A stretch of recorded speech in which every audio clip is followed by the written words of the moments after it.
Salut tout le monde, bienvenue sur cet épisode 18 de la série de présentation d'assets. Ça fait un petit moment que j'ai pas fait de vidéo pour cette série, et aujourd'hui je reviens avec une asset gratuite et qui est super pratique.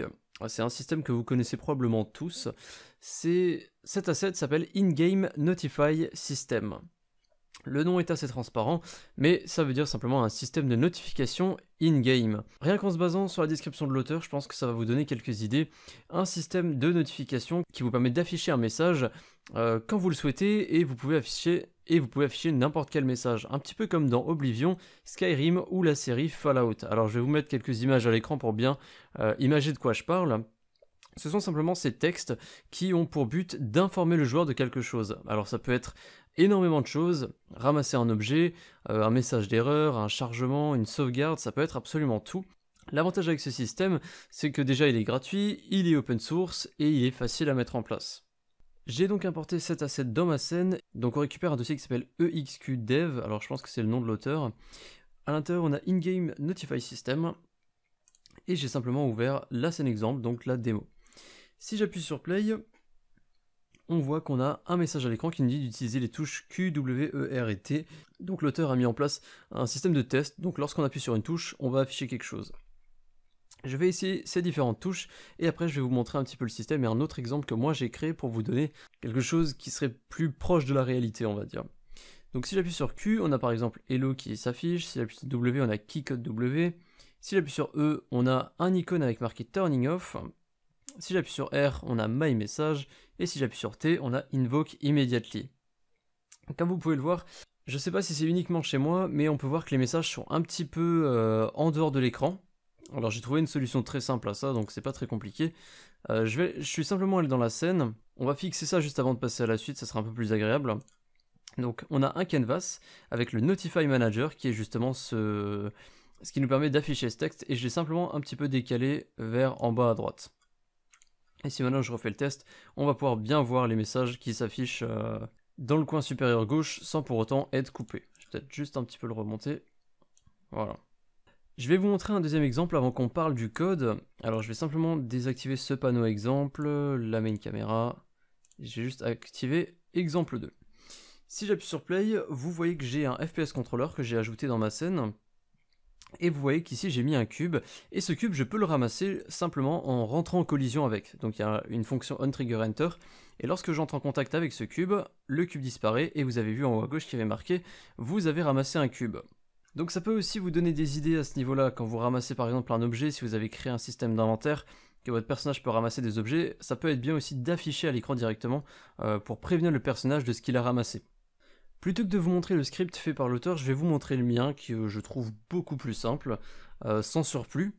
Alors ce script, je l'ai mis sur mon cube, donc je l'ai appelé Example Cube, je vais l'éditer, et vous voyez que c'est très très simple. J'ai simplement mis une fonction onTriggerEnter, alors ça du coup, ça va pas ici. Une fonction onTriggerEnter, on détecte l'objet qui rentre dans le collider. Si l'objet qui rentre dans le collider, c'est le player, donc le joueur, alors j'utilise NotifyData, .addNewText. Et c'est simplement cette ligne qui fait fonctionner tout ce système. C'est avec cette ligne que vous allez pouvoir envoyer les différents messages au système pour qu'il puisse ensuite les afficher sur l'écran du joueur. Pourquoi NotifyData? Pourquoi c'est en couleur? Est-ce que c'est quelque chose de built-in qui est disponible sur Unity? Eh bien non, c'est simplement une référence à un script de l'auteur qu'on retrouve dans le dossier script, NotifyData. Donc ce script est très important parce que sans lui le système ne fonctionnerait pas. Mais on n'a pas besoin de l'ajouter sur un objet de la scène, il a juste à être présent dans notre dossier project et tout fonctionnera.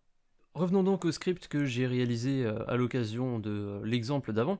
Je vais ajouter une simple fonction update pour bien vous montrer un deuxième exemple qui va être très très simple. Je vais dire que si j'appuie sur un bouton, input.getKeyDown, on va mettre par exemple keycode.a par exemple, donc la touche A. Je vais ouvrir cette condition. Et je vais simplement prendre notifydata.addNew, et à la place de texte, je vais mettre par exemple vous avez appuyé sur la touche A. Je vais sauvegarder ça. Je vais retourner sur Unity. J'appuie sur Play, et si j'appuie sur la touche A, on a cette notification qui apparaît, vous avez appuyé sur la touche A. Donc comme vous pouvez le voir, c'est un système qui est très simple. C'est une seule ligne qu'on doit ajouter pour tout faire fonctionner, et simplement notify data, le nom du script, .add new, donc ajouter nouveau, et vous ajoutez ensuite ce que vous avez envie d'ajouter. L'avantage, c'est que vous pouvez mettre un texte ici en dur, vous pouvez utiliser une variable comme ici, là j'ai utilisé une string text que vous pouvez mettre à l'intérieur des parenthèses. Et pour finir, j'aimerais parler simplement du script qu'on retrouve sur le Notify Manager. Donc c'est ce script qui porte en fait les différents textes qui apparaissent. Et vous pouvez modifier pas mal de choses. Par exemple, timeout, c'est le temps pendant lequel va rester affiché le message. Donc de base, c'est 1 seconde, c'est assez court. Donc généralement, on a plutôt un petit peu plus, je dirais même 2 à 3 secondes généralement. Donc si je mets par exemple 2,5, et si je ramasse le cube, vous voyez, vous avez ramassé un cube, ça reste un certain temps, le joueur a le temps de le lire avant que ça disparaisse. Donc ça aussi, c'est quelque chose à adapter. Ça dépend vraiment de votre projet, et puis voilà, vous avez pas mal d'autres choses que vous pouvez modifier.